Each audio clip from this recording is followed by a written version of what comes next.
2025 ఈ సంవత్సరం ఒక్క మాటలో చెప్పాలంటే నన్నే నేను కొత్తగా తెలుసుకున్న సంవత్సరం అని చెప్పాలి.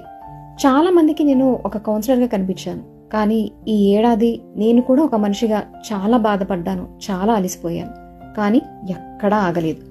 ఎన్ని కుటుంబ కథలు విన్నానో, ఎన్ని కన్నీళ్లు చూశానో, అన్ని కథల్లోనూ ఒకటే విషయం కనిపించింది. అర్థం చేసుకునే మనిషి తోడుంటే లైఫ్ లాంగ్ లైఫ్ పార్ట్నర్తో హ్యాపీ లైఫ్ లీడ్ చేయొచ్చు అని. కొన్నిసార్లు ఇది సరైందేనా అని నన్ను నేనే ప్రశ్నించుకున్నాను. కానీ ప్రతిసారి ఒక రిలేషన్షిప్ సేవ్ అయింది అని అర్థమైనప్పుడు నా నిర్ణయం సరైందే అని అనిపించింది. 2025 నాకు చాలా నేర్పింది.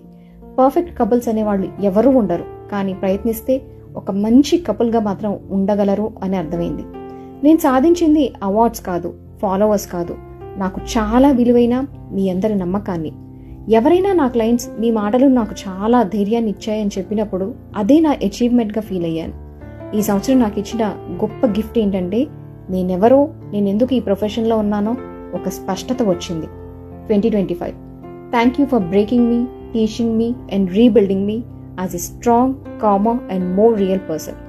2026లో నేను ఇంకా ఎక్కువగా మీ అందరితో మాట్లాడతాను, కానీ అంతకన్నా ఎక్కువగా వింటాను, అర్థం చేసుకుంటాను, మార్గం చూపిస్తాను. నన్ను సపోర్ట్ చేసిన ప్రతి ఒక్కరికి పేరు పేరున నూతన సంవత్సర శుభాకాంక్షలు తెలియజేస్తున్నాను. Once again wishing you a very very happy new year. This is Swarnalatha, relationship coach and axis boss practitioner. ఇది గుడ్ బై కాదు. మన ఫ్యామిలీ టాక్స్లో మళ్ళీ కలుద్దాం.